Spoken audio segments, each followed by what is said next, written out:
This is GMU 92 News.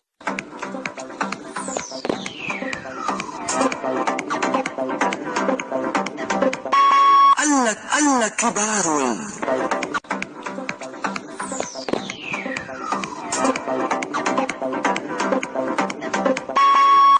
أن كبار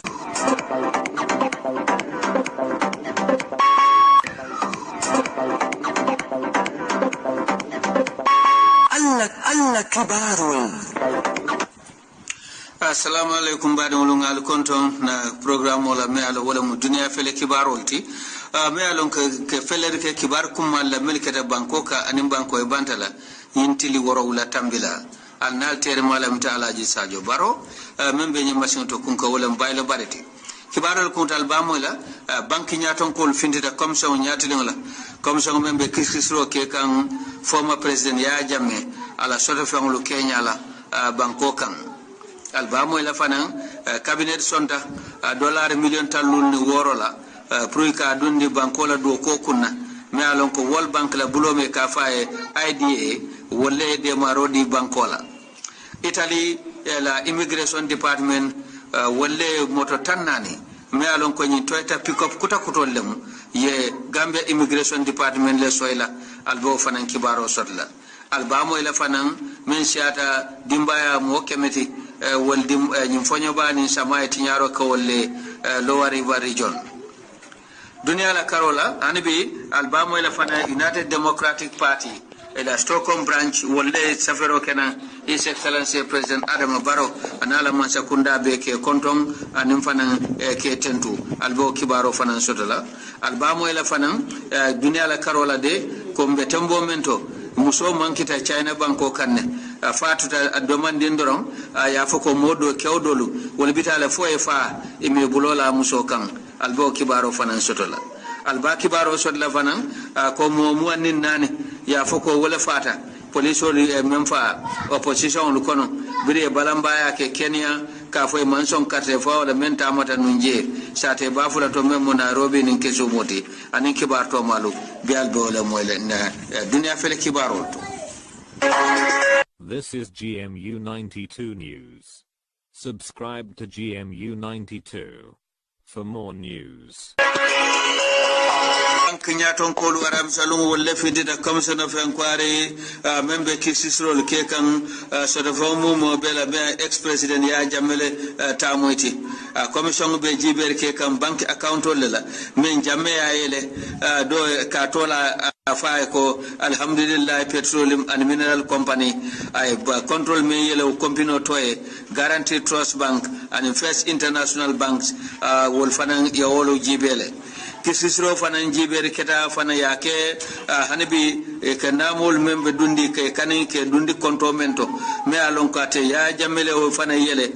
GT bank and trust bank Gambia limited nyinin karoto me alon ko mansa kundala lawyer state lawyer ami bensudaye managing director nyinin kamembe GT bank jibola ayadele nyi tandi ko de alhamdulillah petroleum and mineral company ay konto fulale yele banki je dalaso konto anin dollaro konto wo banki to je adu mella signarobe laari bala wallem Aishatu Sallati toni gatas anin sumana jamme walle be nyin konto wal nyo account to walle tobe safere nje ay tande ko nyin account ol be yele bare watare man kayto timmaren sindi fanan men nyantela ko sene yandila e mawdi bankila adun ko sinya jama ya kata nyawnya bank ya kata nyawnya bulu pour nyin kamale sida kayto lu timmandi pour wo control la lonya ko bare wo kayto lu manna timma ina taw control fanan be soron melbe o banki bundal toje alhamdulillah petroleum and mineral company koteke ye account do fana yele men munta nyoyata wo dola e menkenu wo bank fuloto ye doele first international bank ni 2016 me alon ko toni gatas ani wure njay wala la signero babala ya nyininka ye tax recovery account wala mu namo me ka kanin menjulo be dunding e ka dundi contomento GT bank and trust bank GRA la shuti o memo commissioner general GRA Yankuba Dabo itandi kwa kama kala muta nyin control la Kenya kama fofel long nyin control la koto de anyi tande ko de amanka kutilindinti mba ku tamberinti ka account sifal yele waletara kiring bari nan namo men kaninta ako nyanta jola ila account to membe central bank dina kata dum bank kwatanol to akama ka ku tamberinte ka ku sifa sotondi de nobore je cabinet sonta folo na folo de kambengla men tata fo dollar million tallulu ni woro me alon ko international development association world bank la bulo dolam wati men parete gambia ma koy kambeng momen ko ya di pour nyin kamala ko bankola na fulo manko bundal membije fo si be to bendino nyami adi wo sodata num bengto e men kanun talata lum me ala wala cabinet la be lulu njanti me alon ko his excellency president Adama Barrow wala tambita cabinet benga nyato men keta fajara a kambenga da e koy ba futan la banko dibitewol ma pour si la som la ilanda kan minister lu fanan ina ta kacha akilima ko la pour nyin kamala ko isinamo dola esanso nin tulma fiol kan men sike soto bundati si balabo nyoto ma ko no men cabinet ina te kacha ndi fanan esanso nyinindiro men be kering anil lansinol men be dila folo pour ka jeko ba kono essence kolongol men si taraje safu me A1 ani A6 anin essence kolongol men dol sarano man sa konko banko ka lower river region anin basse banko ka mem upper river region abe nyin ka hanabi abe kacha yo fanam futandi cabinet nyatin la ko me alon ko wala be dending 2017 kada 2030 health sector financing and national climate policy wala na fulo men nyanta dunna jata kendala karola anin al hawala falen kenyalu wo kayto li yo fanan ko kachale anim fanan di minister kachata fanan inim banko president kenolu dinya anin kenolu maranya soto nyin tori solumba hotelol kalo dinkral mento tare e kafme TDA cabinet e kachata fanan pour nyin kamala ko isi silolu tola ani silo dol tola kota ke tola kunkembe dolu anin kundalu melia lon ko be loring anan mansa kundala bulolu ikachata fanan kibarol me alon ko ya dila membe dendi nane to sutawla men tamata Gambia ni Senegal tem cabinet nata yinkar ke fanan kibarol la men soto da bentalulu nin killing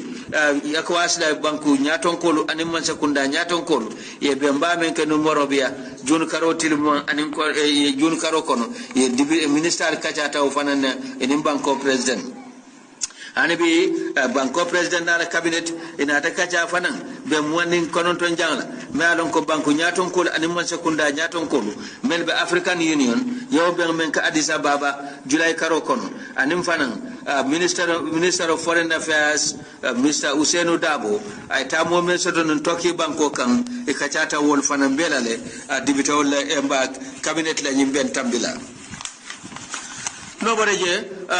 Melia Lonko United Democratic Party UDP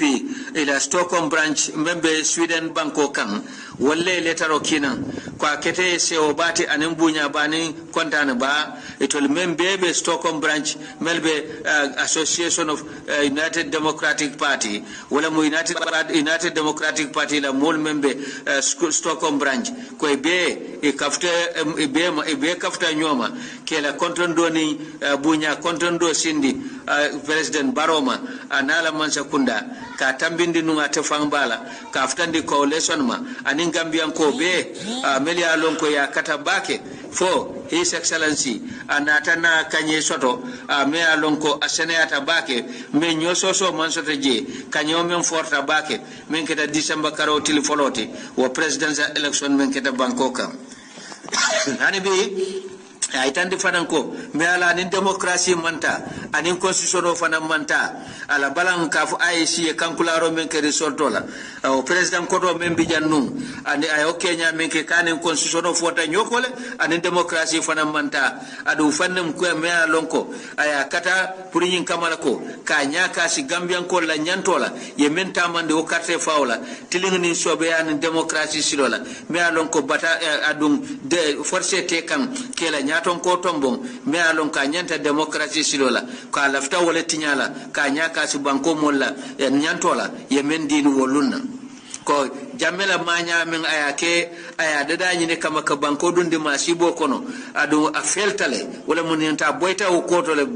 famfam ada sabuta men gambian ko la kumfa ani nyaton kaya kendo me alonko yo excellency Adama Barrow anala minister lumbala nyaton ko le menke yo ko tamandi nyami ko wala be o sabu atata fel ayo jawi amende da banko kam.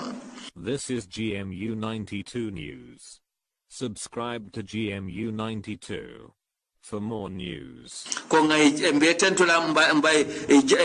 tentula wala animbe duala fanan fallahu taala sembobe menna fasi nemo ni kanto dila wato wati ifutata ibeten gumu ibeten bomento ka banko samba kairo kan ani nyato ta nyin sanjina lal kono.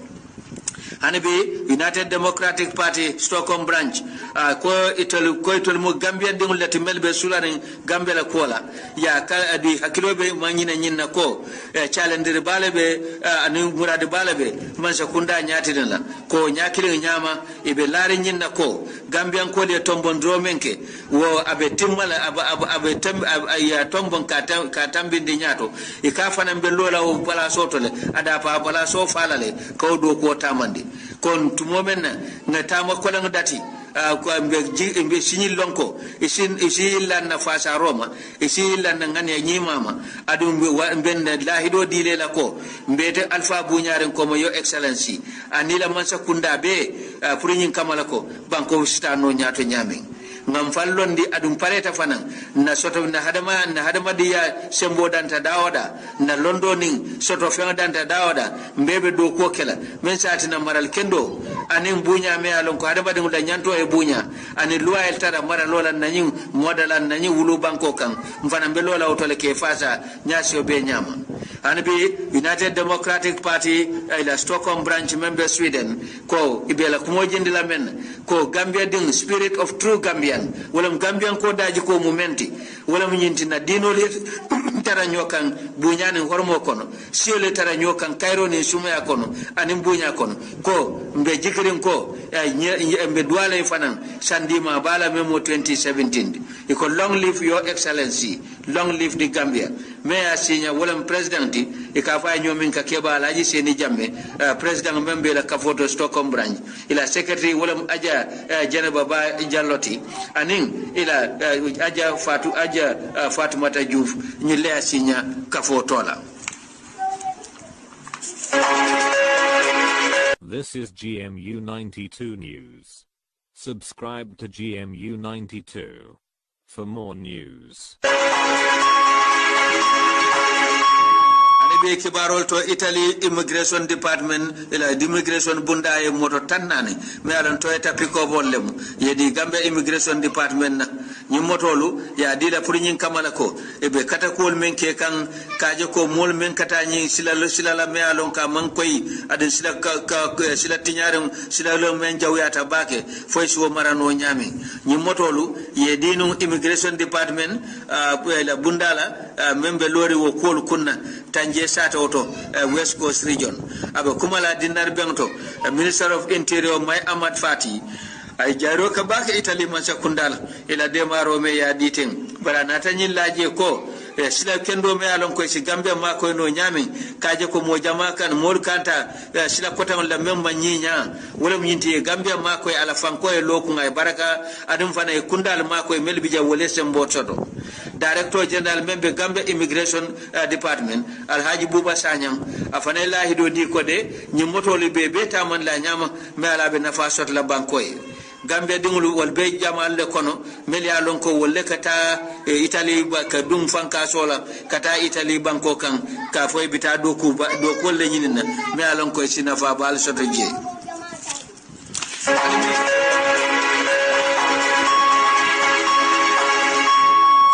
anibi kibarol to aytandi ko men siata korda ba su dimbayalu mo kemeti dimbalu mo keme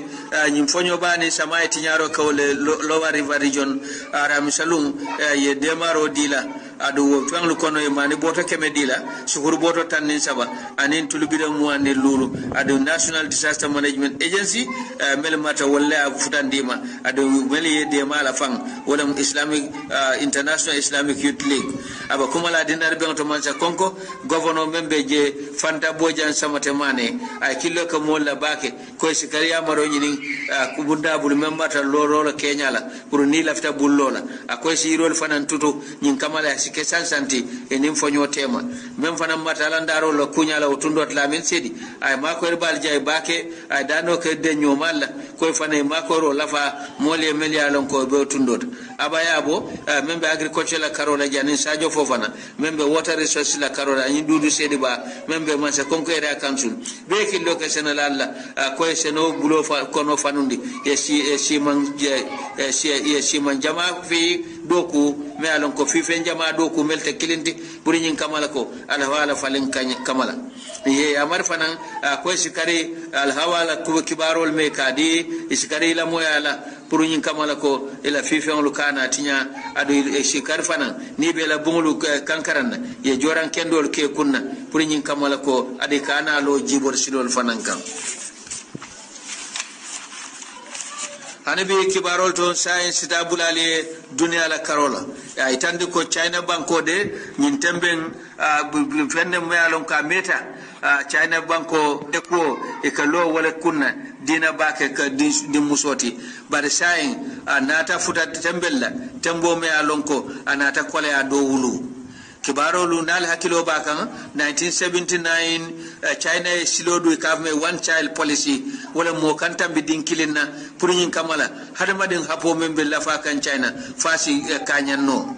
bar santo to China walula ko walla adoto dinke o ke sula walla bake bare ko wala ke ma ko kunkoto dina di musoti atata fo laban ni atra bare nyin dinkilin silo mel londi je atina nimme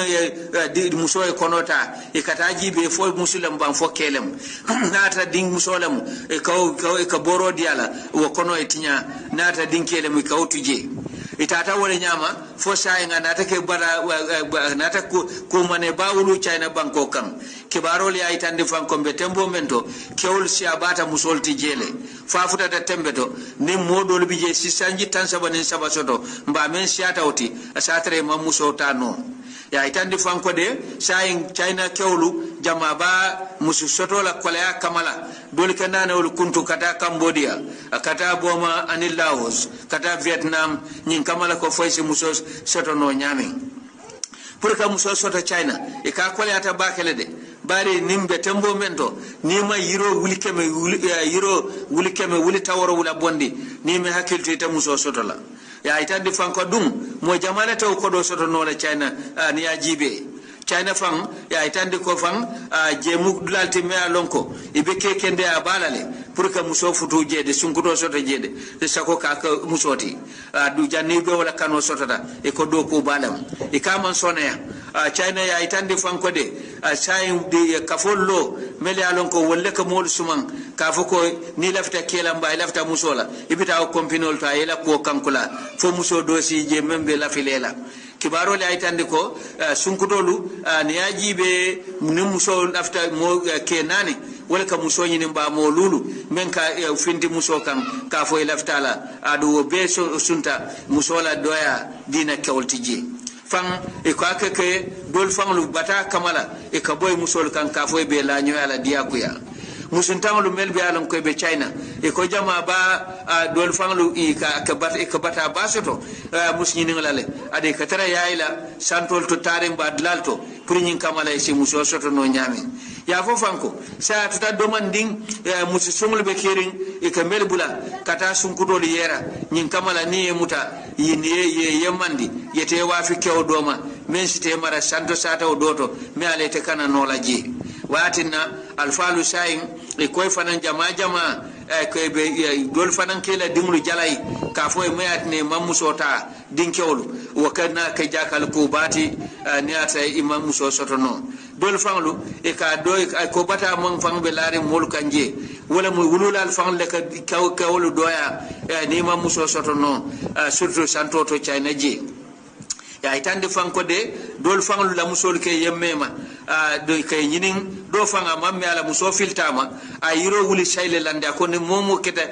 kibaro diala faala nyi muso ja be jola yiro wuli shay kibaro li aytande fanko de Chinese la nyin tembende ka muso soto je nin ko ay ko konto e mendi folo wala mu nyinti molulu kewolu ni aje China kilimbije ke musota bulu adu nama hakilta be fala musunta yale kono ne ala ma dema hakelante musola doya China banko kan kibarol ya itande fanko de musol men ke yemma ka siafanan bari taxi lu fanam bije sayin melke musol me yemmanta male ke tanya dil ikene talol tampi taxol bala pour nyin kamala ko molsi ma koy kaw musol nyin e ko fanam be ke kan China le ya itande fanko de nyin tembe ko be kering nyamin e ka sabu fo man sakunda fang be dewndi mbake ibe ferol jibe kan mune satin nyin ko kana landa tambe fa ke tinyaroti China ji. This is GMU 92 News. Subscribe to GMU 92 for more news. Anibi kibarol to America Banko kafudla me Virginia sate me kafa Charlottesville jemudlal ti dame sate wala mu manke sate bate bari e ko nyi white supremacists meli alon ko fisamante ay la bala fata wala fisamante e ka nganyala bake anin mo kurumul me kafo KKK meli alon ko wolle ka mo fiul mantora nin nation ko dangol mel manka koyalti anin neo-nazis ko wolle wulte jama baye kan fa nyoka America wol jama la nata ben sate ndingo dote kame Charlottesville membe Virginia ya fofanko jede mol fana nata finti banta meli alon ko wol fana malla fi law manya jawola wol fana lote fe fo la baye ye bareke da maulul nata ben be do kan amanna laban dala kuma foka kuma fo nyoe bara labanta bulla kelol la fan fo e nyo barama adun kibarol ya itandi ko momem fata je kay mo sabasile ya itandi fanko de tubabo do bi jabulata moto kono ay vite soka mol kan meli alon ko wolle malla fi law manyala ay mo kilim faaje ay mo jama fanam barama ya itandi fanko de gouverneur me alon ko be Charlottesville ako nyuli yati jeti ako jama ba men nata imuluntan leti melbo da America kara dola kana sata banko hadani ako yati je ako boje ako mandula sote to la sata auto adi atela banko kan Virginia ako dulate bulije kenete bulije ako sai je manke yati ako mallafila akabe doyala adabe malundila ye manya min kare banko kan memo Virginia ti America ji President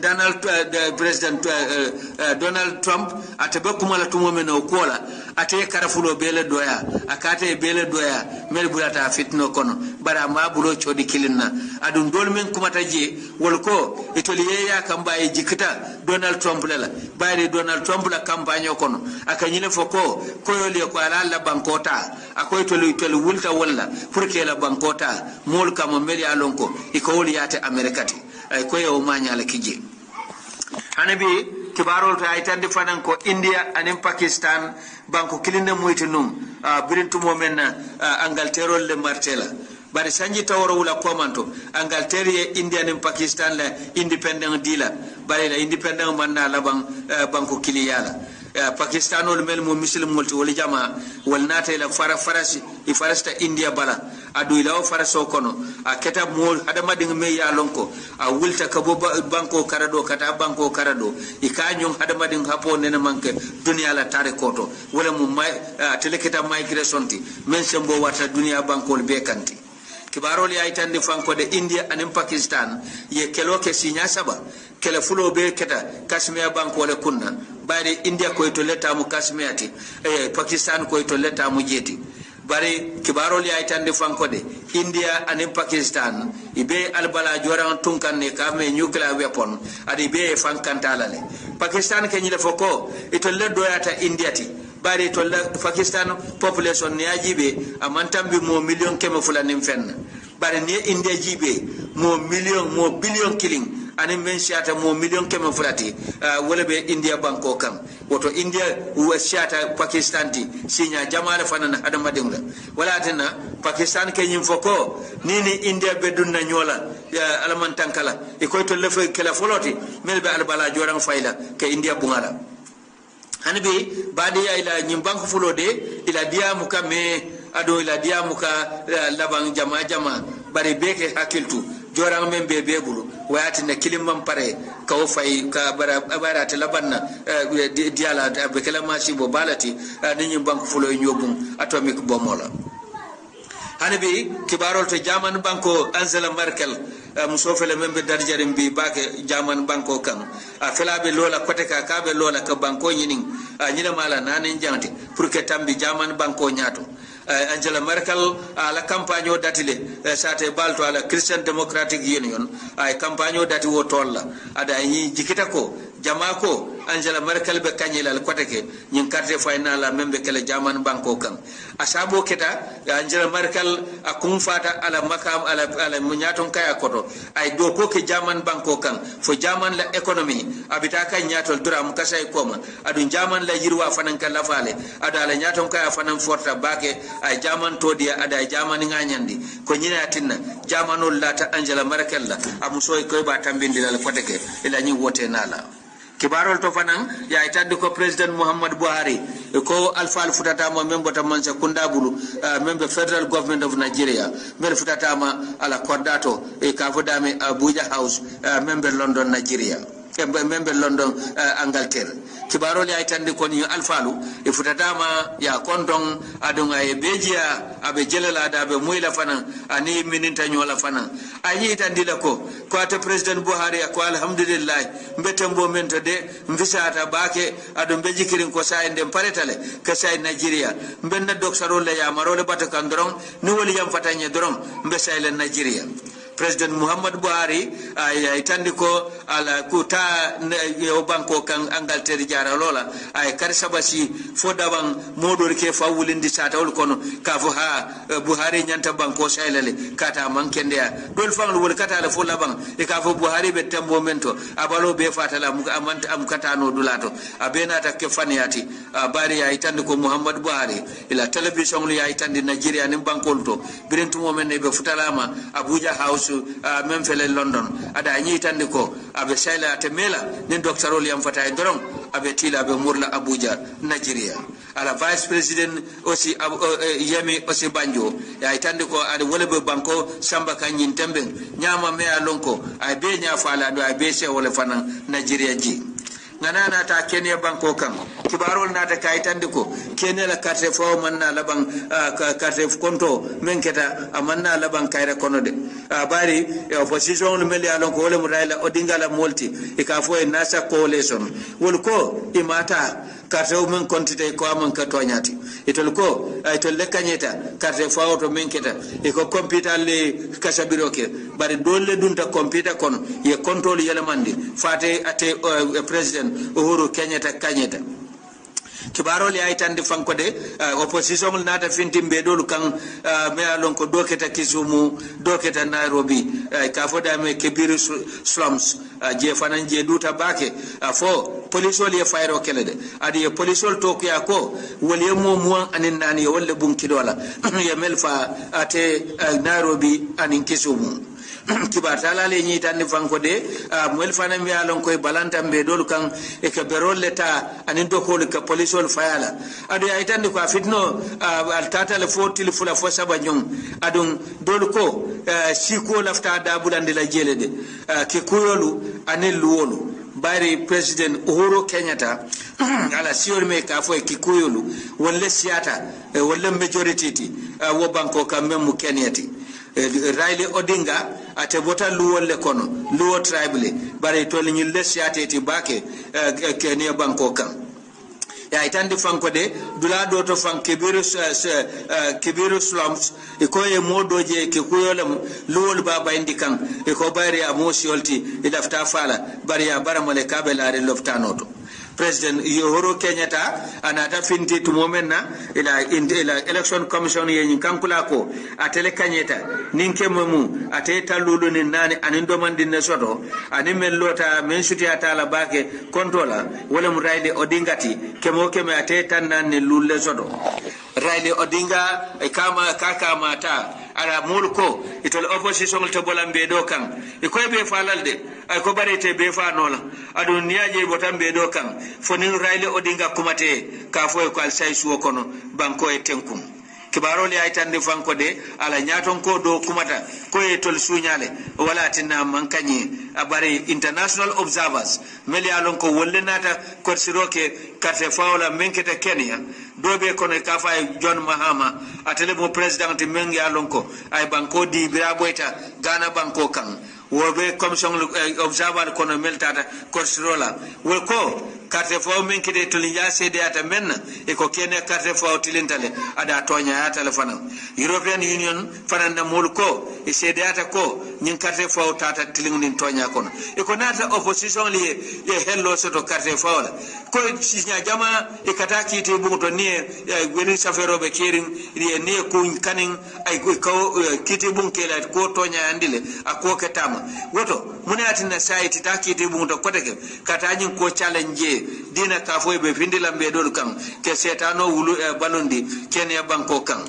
interior minister anyi tandi kode itatala ada te kala fanan ko bandi ya ko dol fanan na da bula jele meli alon ko ka molla dulalte pour kala na fulo kasara akwate kala Kenya banko kan bari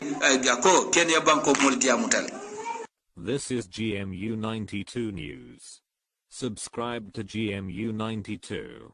for more news. Opposition nyaton ko do kumata kunun akasiata mo kemeti police wala fayro menke ay momem fa nyim balambaya kono sinata Central African Republic ila independent bila mu ila sanyi tawrawla mba sanji tutallulu ani warawla bire ila independent ta France bulu 1960 Central African Republic kayra man soto banko kande bire ila independent ta ni bitema adu nyala bangala nyin kudeta bambalo me alon ka ke Central African Republic aya sabu fo fitno wultaje me alon ko mandandula keno hanin betil bimbe bi tilomento United Nations ni tandi ko jorantiol meli alon ko e fanka kafolti taren e kafo me armed groups e ko wol wol kafu tanin nani wolle be janjanding Central African Republic kono e be bandiya ke kanje ka boy sata wol kan ka musolo la nyoya anin ke dinol force to samba wulo kono ke joran dila anin ke droge ke ka bandiolti di fambulu ko sifa be siare mbake bi Central African Republic United Nations anin dunia la kafolu be akata pour si sondino nyoma bar hanabi kare man soto no Central African Republic de kibaro li ay tan fanko de nan sa kunda men bije aman kan soto no folo pour que banko tenkundi adi la kan mantra loring banko be kan fan abedula dantan ne fan adun je mo safo no ko bandi yale sembo be warde mbake dina loi batunti wo Central African Republic. This is GMU 92 News. Subscribe to GMU 92 for more news. Anabe kibaro ya itandi fanan ko de North Korea ya fo nun koy be koto bor mbay be fayro kelale be America la joyo membe Pacific fanka sote kame Guam e koy be je bunalde bare la hukuma kamulu sabu fo Donald Trump yi tandi ko nin atra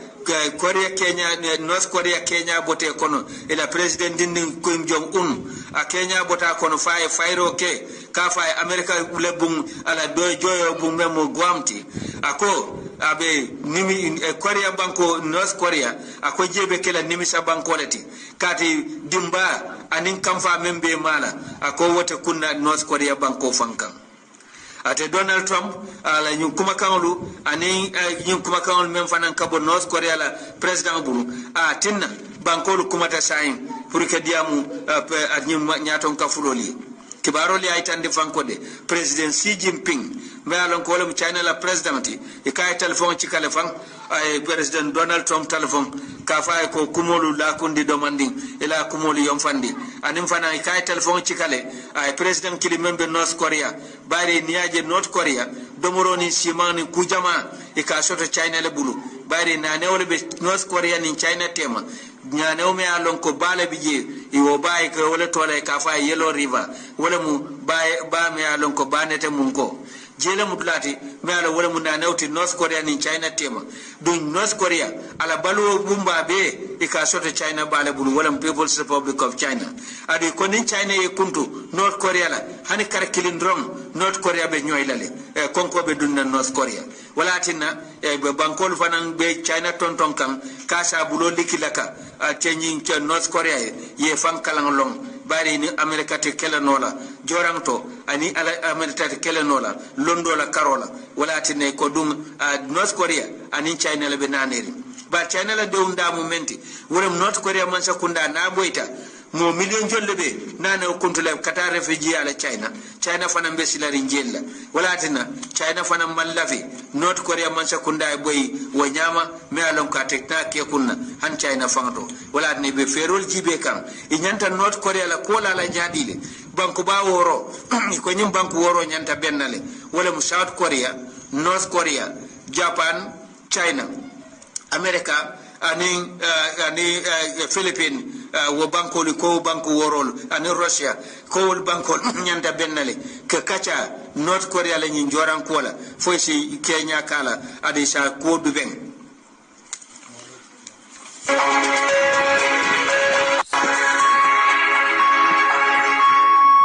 hani be kibarol data ka itande fanko de Ireland ila Navy wala mo ila kelab kulum do wala mo keme mo konon to kanandi bakono Libya fankas dandang la nyindi ma stambila adu ko Italian ila makori ila maritime rescue kafo mbayla bunda menke jiber ke bakono nin kulum lu lafta kupila melke alon ko lekata nyim bakoye melkate makoy e ko wolle akumo dante kibaro le aytande fanko de tata fo monto wati nani jannibe mol fintindila wo kulumul kono adi aytande dol bije fan ya tata domoro mankitela dol sasa e dol mutala fan kulum kono je e koy nate sawundi Italian Coast Guard ila kulumba do kono membe samba kam pour kanyin kamala ko isita afere kela foybe jindila libele ba foybe sambala Italy la e mo ko kibaro le mo ko indi bare ko e kanandi ba kono le itol mo keme e mo kono to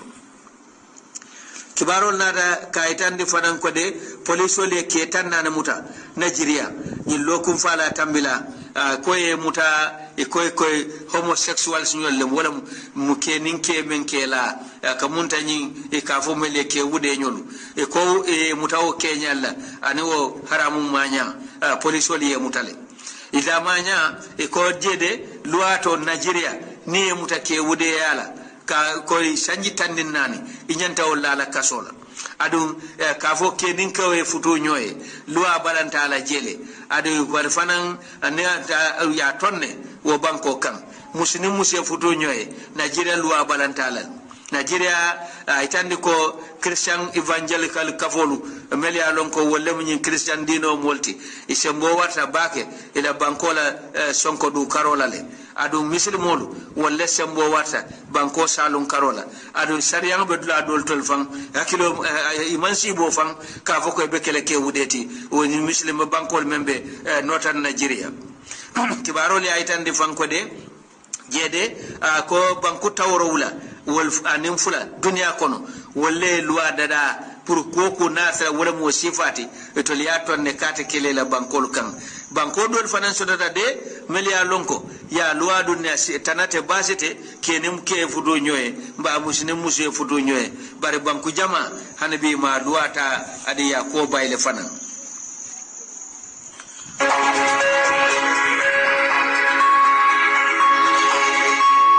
Baron Labanto President Jacob Zuma itande ko de molam me alonko sinya